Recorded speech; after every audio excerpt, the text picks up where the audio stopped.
Have you ever wondered why you feel so close to breakthrough, yet it seems just out of reach? Why the opportunities you dream of haven't fully manifested, even though you're faithful, hardworking, and prayerful? Today, we will uncover the hidden see when God begins preparing a person for abundance. He never starts with a bank account. He starts with the heart. Because money in the hands of someone whose spirit is not yet aligned with God's principles is dangerous. It's like placing a sharp sword in the hands of a child. It may cut them before it ever fulfills its purpose. The first sign that you are being positioned for true wealth is that your understanding of wealth itself begins to change. You see, for most people, wealth is about material things. It's about houses, cars, jewelry, or the number of digits in their accounts. But when God begins to shape your destiny, He shifts your focus away from possessions and toward principles. Suddenly, you realize that wealth without wisdom is poverty in disguise. Riches without righteousness are like vapor. They disappear quickly, and they leave the soul empty. So the first preparation God does is internal. He teaches you to desire what cannot be stolen, what cannot be corrupted, and what cannot lose its value. That is why Scripture says, "Seek first the kingdom, and all these things shall be added." The true measure of wealth begins in your spirit. One of the ways you recognize this shift is by the change in your appetite. You are no longer satisfied chasing things. You are no longer excited by temporary possessions. Instead, you hunger for knowledge, wisdom, and understanding. You crave peace more than applause. You long for purpose more than position. This is not by accident, it is by design. God is detoxing your spirit from the illusions of material wealth so that when the resources arrive, they will not master you, you will master them. Another indicator of this spiritual wealth is contentment. Contentment does not mean complacency. It does not mean you stop dreaming, stop working, or stop pursuing excellence. Rather, it means that your joy and your sense of worth are no longer tied to what you own. You can drive the old car and still feel like royalty. You can live in a small house and still carry yourself with dignity. Why? Because your wealth is already established inside you. The moment your self-worth becomes independent of possessions, you have tapped into a level of wealth that money cannot buy. And when you reach that level, God can trust you with more because He knows the things will never control your heart.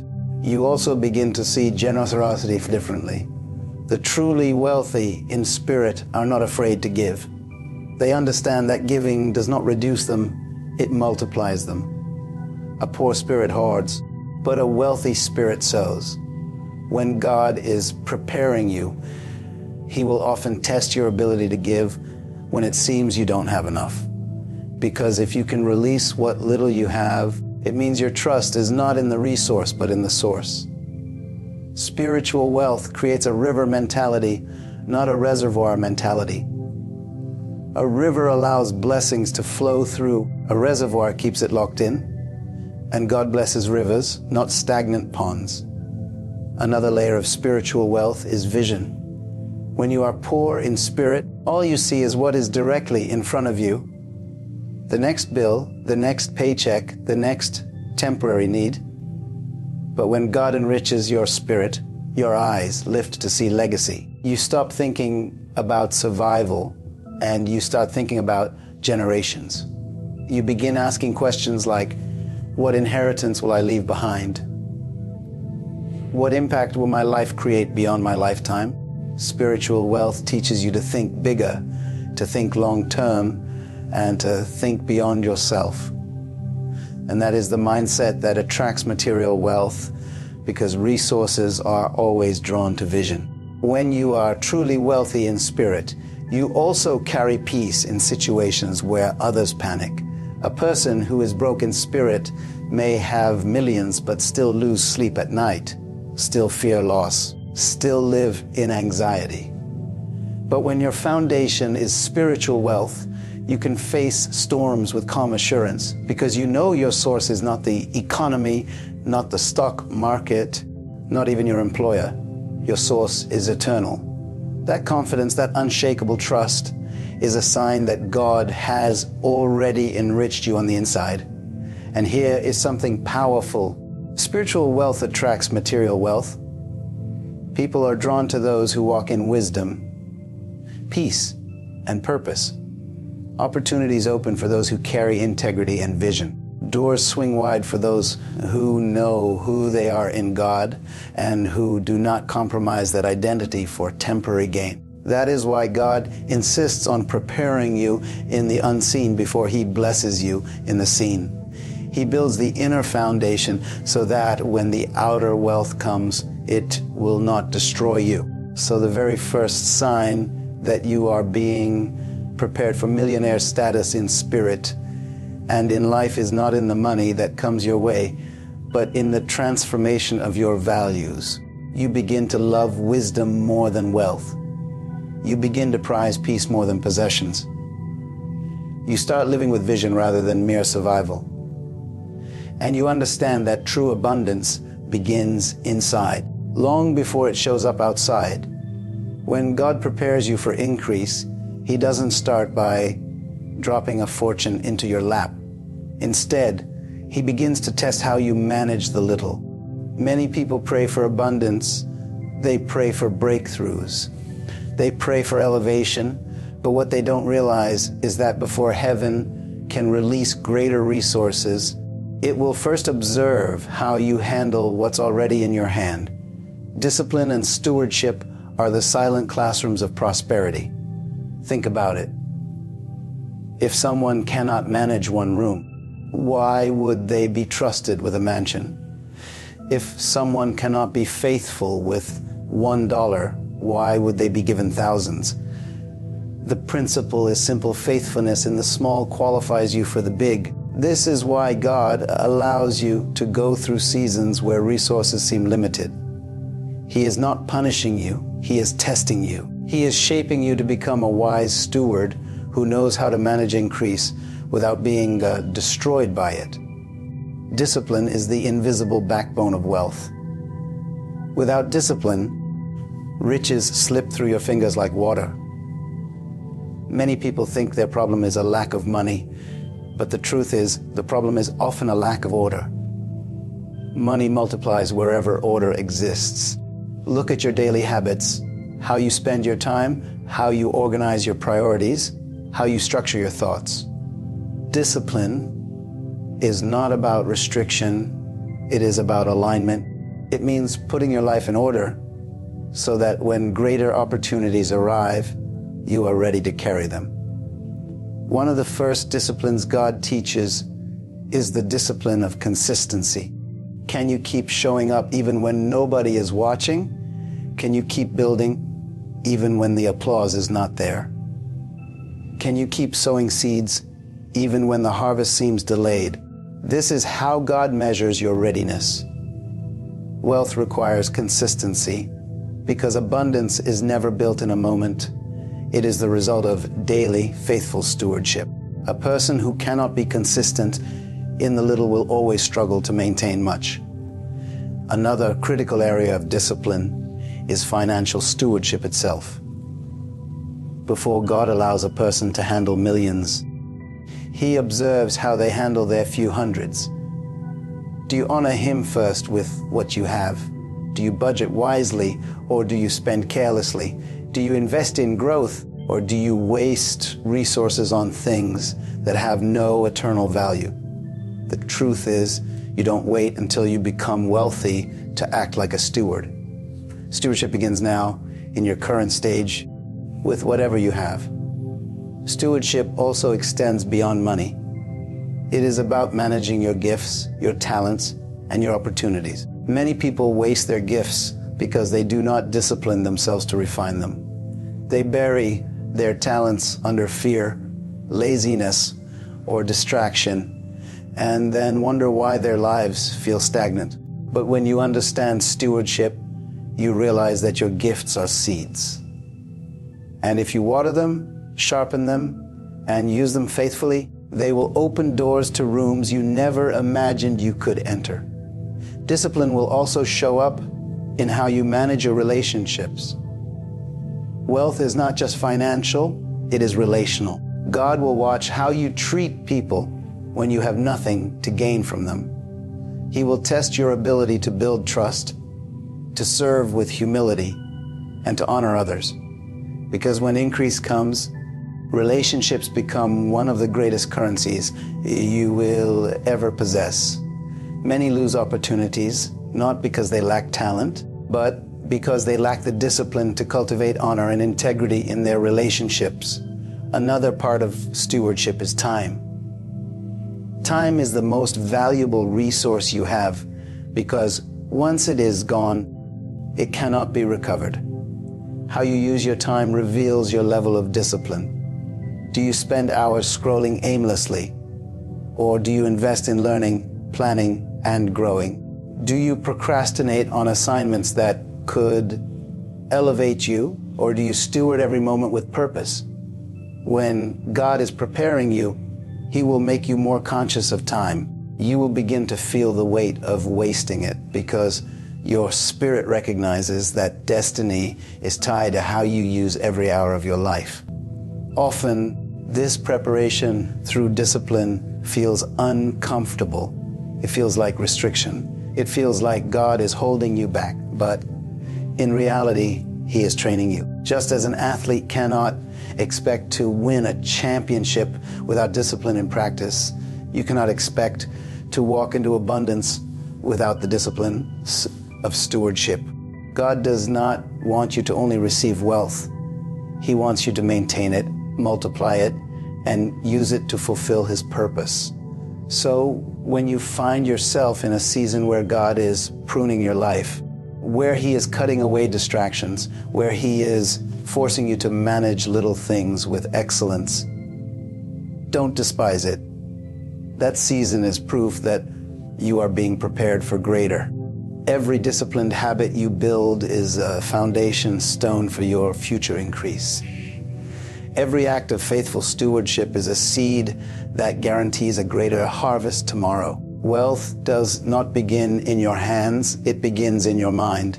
You can place money in the hands of someone with a poverty mentality, and within months, maybe even weeks, it will vanish. But if you place vision in the mind of someone disciplined and renewed, that person will create opportunities where others see none. The third sign that God is preparing you to be a millionaire in spirit and life is the transformation of your mindset and vision. A poverty mindset is not about the size of your wallet. It is about the limitation of your thinking. You can be broke financially and still carry a wealthy spirit. And you can have millions in the bank yet still think poor. When God begins preparing you, He doesn't start by multiplying your money. He multiplies your vision. He stretches your thoughts. He renews your mind. He causes you to see possibilities that you never considered before. You begin to notice that your thought patterns change. Where you used to complain, you now strategize. Where you used to say, I can't, you begin to say, how can I? Where you used to focus on problems, you now focus on solutions. That shift is not natural, it is spiritual. God is expanding your mind to think like an owner, not just a worker. To think like a leader, not just a follower. To think generationally, not just for survival. One of the clearest indicators of this transformation is how you see yourself. People trapped in a poverty mentality often define themselves by their circumstances. If they grew up in lack, they see themselves as limited. If they failed before, they see themselves as failures. But when God renews your mind, He breaks those chains.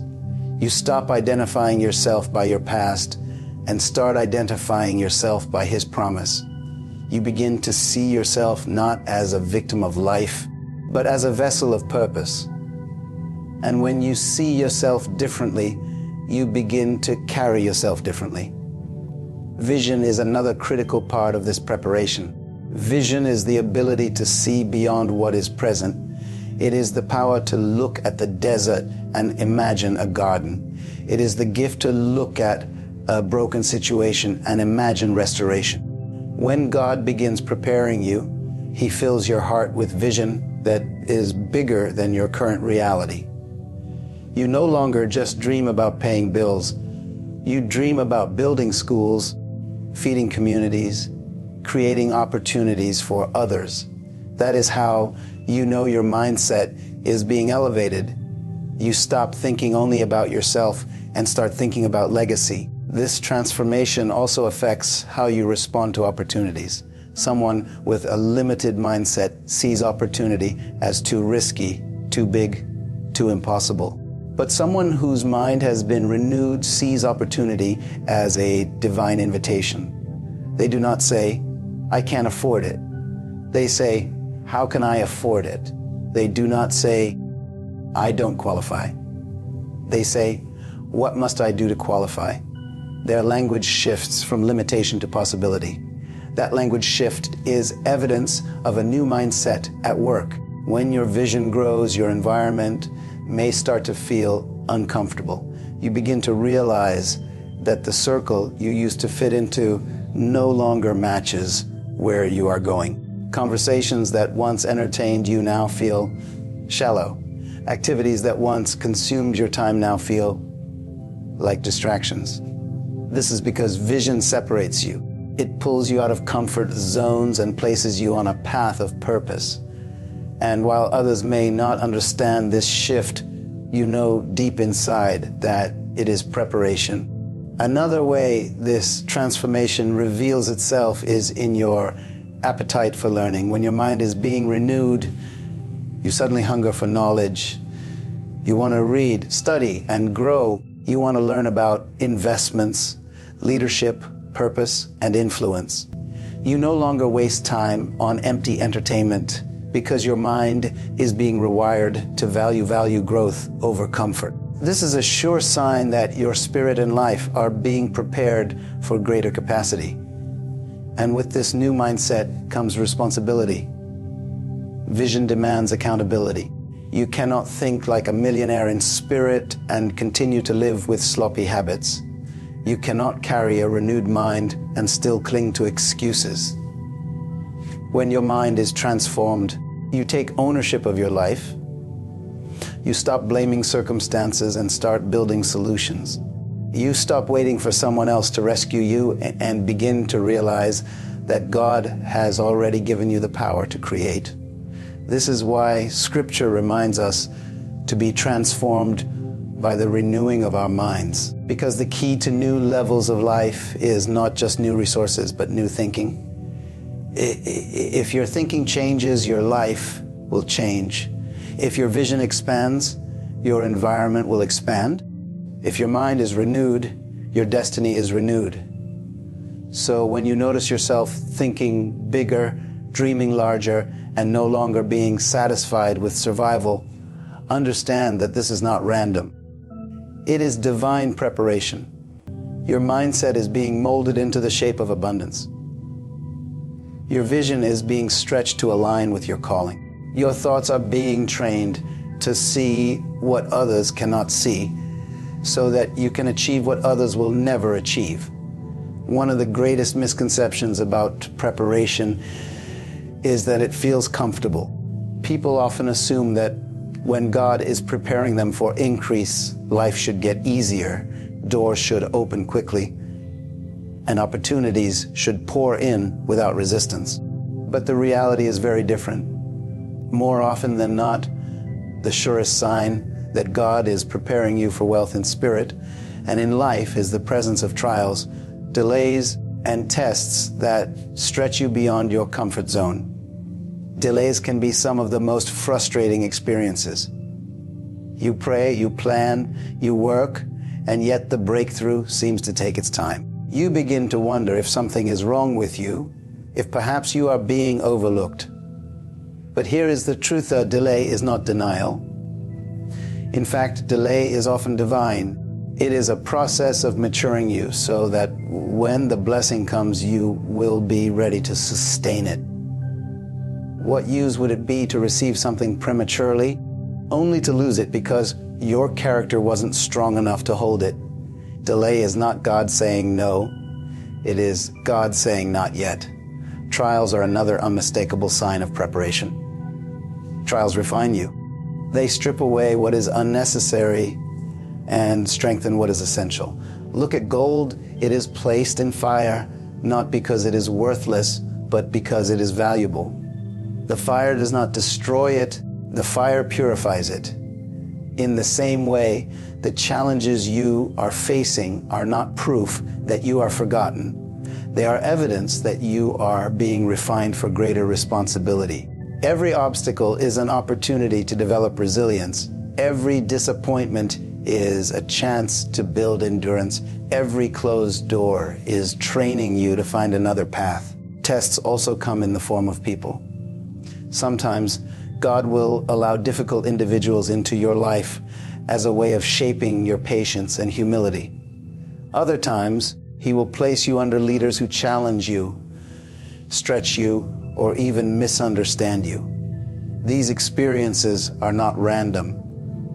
They are divine tests to see if you can stay faithful under pressure, remain humble under authority, and keep your character intact even when treated unfairly.